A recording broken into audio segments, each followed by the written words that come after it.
शहनवाज चौधरी भारतीय के द्वारा चलाया जा रहा कर्ज मुक्त अभियान के तहत कर्ज मुक्ति प्रमाण पत्र बांटे गए। जबलपुर रजा चौक सुभाष शाह ग्राउंड में कार्यक्रम का आयोजन किया गया, जिसमें हजारों लोगों ने हिस्सा लिया। हजारों प्रमाण पत्र प्राप्त किए गए एवं हजारों लोगों ने प्रमाण पत्र लेने के लिए ऑनलाइन आवेदन किए। हरप्रीत सिंह सैनी भारतीय द्वारा जानकारी दी गई। जिस प्रकार के कर्ज के दलदल से लाखों लोग सुसाइड कर रहे हैं, आए दिन परिवार अपने आप को मौत के गले लगाना पसंद कर रहे हैं। कर्ज के कारण जानकारी दी गई है कि प्रधानमंत्री को ऑफिस में 8 लाख लोगों का डाटा भेजा गया। जिस प्रकार से आम जनता कर्जे के कारण परेशान है, प्रधानमंत्री से आग्रह किया गया कि लोगों की कर्ज माफी करके लोगों को कर्जा से छुटकारा दिलाया जाए एवं उनके जीवन जीने के लिए एक नई दिशा प्रदान की जाए। हरप्रीत सिंह के द्वारा बताया गया कि जिस प्रकार के उद्योगपतियों का 15,000 करोड़ रुपया कर्ज माफ किया गया है, उसी प्रकार आम जनता का कर्ज माफ करना होगा। लॉकडाउन, नोटबंदी, जीएसटी, कोरोना के चलते लोगों की नौकरियां गई हैं, जिस वजह से लोगों को कर्ज चुकाने में बहुत परेशानी का सामना करना पड़ रहा है, जिसकी वजह से बैंक वाले, एनबीएफसी एवं समूह कर्जदार भी लोगों को प्रताड़ित कर रहे हैं। उससे राहत दिलाने के लिए प्रमाण पत्र दिया जा रहा है। प्रमाण पत्र के माध्यम से बैंक, एनबीएफसी एवं साहूकारों से आग्रह किया जा रहा है कि जब तक प्रधानमंत्री कार्यालय से कोई जवाब नहीं आ जाता, तब तक के लिए ऋण वसूली के लिए समय दिया जाए, प्रताड़ित ना किया जाए। जबलपुर आए हुए यहाँ पर देख रहे हैं बहुत सारी भीड़ है, तो यहाँ पर हम आज चर्चा करेंगे यहाँ पर कर्ज मुक्त अभियान के तहत क्या क्या जानकारी दी जाए। सर, आज जो यहाँ पर भीड़ हुई, इसका क्या कारण है इकट्ठा होने का? देखिए, ये उन लोगों की भीड़ है जो पूरे देश में कर्जे से परेशान है। ये जबलपुर के साथ है, कर्जे से परेशान। मेरा परिचय हरप्रीत सिंह सैनी भारतीय, मैं राष्ट्रीय उपाध्यक्ष हूँ कर्ज मुक्त भारत अभियान का, और ये रवि जी हैं हमारे साथ में, ये इस लोकसभा को रिप्रेजेंट कर रहे हैं। तो ये अभियान किसके माध्यम से चलाया जा रहा है? ये अभियान धार्मिक एकता ट्रस्ट, जो रजिस्टर्ड ट्रस्ट है, उसके माध्यम से सरकार को डेटा प्रोवाइड कराया जा रहा है। जिन लोगों का नोटबंदी की वजह से, जीएसटी की वजह से, लॉकडाउन की वजह से व्यापार खराब हो गया है, नौकरी चली गई है या कमाई कम हो गई है, और आज वो इस स्थिति में पहुंच गए हैं कि कर्जा चुका नहीं पा रहे हैं और ऐसे में वो सुसाइड करने तक जा रहे हैं। तो उन लोगों को बचाने का प्रयास किया जा रहा है कि आप कोई गलत कदम मत उठाइए, कोई गलत स्टेप मत लीजिए। लोग परिवार समेत आत्महत्या कर रहे हैं पूरे देश में। तो ऐसे समय के अंदर जब देश के नेताओं को आगे आना चाहिए, देश के वित्त मंत्री को, देश के प्रधानमंत्री को आगे आना चाहिए, जब वो लोग नहीं आगे आ रहे हैं तो देश की जनता खुद आगे आ रही है और इस जिम्मेदारी को निभा रही है। और ऐसे लगभग 8 लाख लोगों का डेटा अभी तक केंद्र सरकार के पास, प्रधानमंत्री मोदी जी के पास भेज दिया जा चुका है। इसमें किस प्रकार का कर्ज रहेगा जिस पर राहत दी जाएगी प्रमाण पत्र के माध्यम से?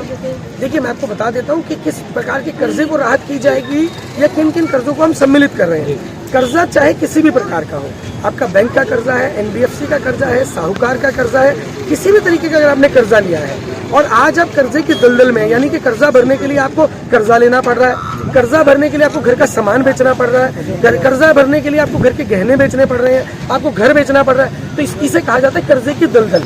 कर्जा तब तक होता है जब तक हम अपनी आमदनी से कर्जे को चुकाते हैं। जब हमें कर्जा चुकाने के लिए कुछ सामान बेचना पड़े तो उसे कहा जाता है कर्जे की दलदल। और आज अधिकतर लोग कर्जे की दलदल में फंस गए हैं, जिनको और देखेंगे तो दलदल किसको कहा जाता है? दलदल का मतलब ये होता है कि व्यक्ति जितना ज्यादा हाथ मारेगा बाहर निकलने के लिए, वो उतना उसमें और दबता चला जाएगा, जब तक कोई उसे बाहर से हाथ नहीं पकड़ाएगा। तो हमारी जो टीम है, कर्ज मुक्त भारत अभियान की टीम है, वो बाहर से हाथ पकड़ाने का प्रयास करेगी। आप बाहर निकलिए, हम आपको मदद करने के लिए तैयार है। और हम सरकार से भी अपील कर रहे हैं कि सरकार केवल इतनी घोषणा कर दे कि कोई भी व्यक्ति कर्जे से परेशान है, साहूकार से परेशान है, बैंक के टॉर्चर से परेशान है, तो वो आत्महत्या ना करे। आत्महत्या करना समाधान नहीं है। आत्महत्या करने से किसी भी तरीके का कर्जा माफ नहीं होता।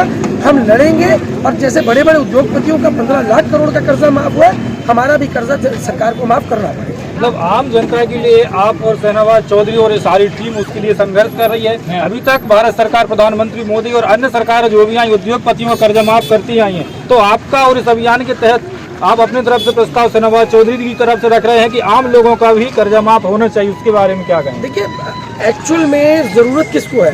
वोट कौन देता है?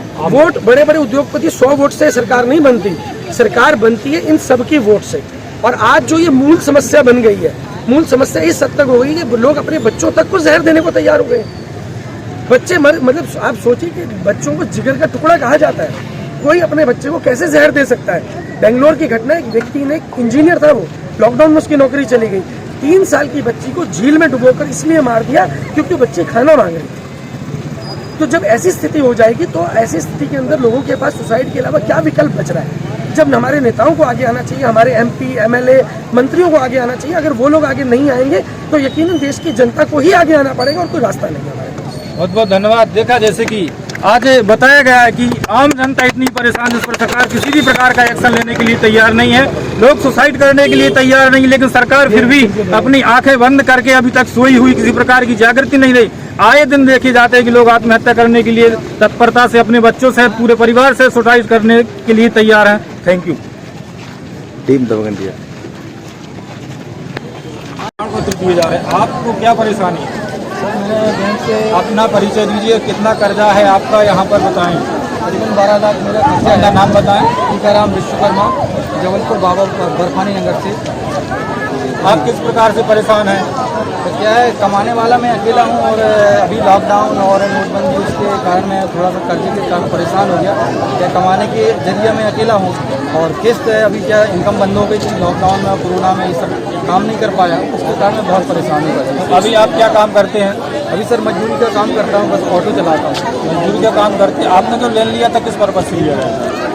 मकान बनाने के लिए। मकान बनाने के लिए। जब आपने लोन लिया था तो आपकी आर्थिक स्थिति कैसी थी? बहुत अच्छी थी सर, अच्छे से कमाता था, अच्छे से खाता था और किस्त भी टाइम पे दे देते थे? बराबर भरा। कितने दिन से आपको ये परेशानी बनी हुई है कि आप किस्त नहीं दे पा रहे हैं? ये लॉकडाउन से परेशानी बनी हुई है। लॉकडाउन में काफ़ी किस्तें बाउंस भी हो गई हमारी और कुछ किस्तें मैंने भरी हैं, तो इधर उधर से कर्जा लेके, मतलब वैसे नहीं भर पाया, मैं कर्जा लेके ही भरा हूँ। तो बैंक वाले आपको परेशान करते हैं?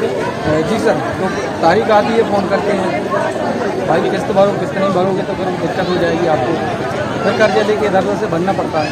ये परेशानी है। देख सकते हैं आप यहाँ पर कितने लोग कर्जे की दलदल में फंसे हुए हैं और बहुत ही परेशान हैं। आप अपना नाम बताएं,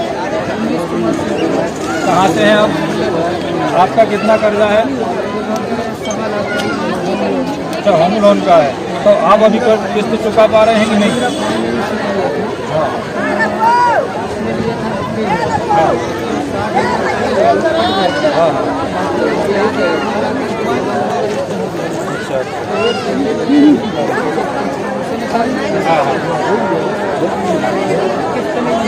मतलब है, इनका कहना है कि ये अतिथि शिक्षक की ड्यूटी नौकरी चली गई, जिस वजह से ये तो अपनी जो लोन का जो अमाउंट था उसको क्लियर सही समय पर नहीं दे पा रहा, जिससे इनको परेशानी हो रही है। ठीक है, धन्यवाद। इंडिया न्यूज़ 24 नरसिंहपुर जिला संवाददाता राजेंद्र कुमार श्रीवास्तव के साथ मैं संदीप कुमार यादव, संवाददाता।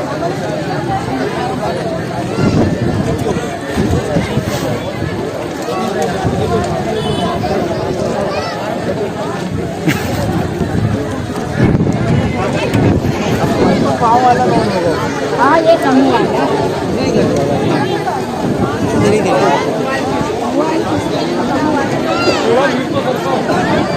बहुत सारा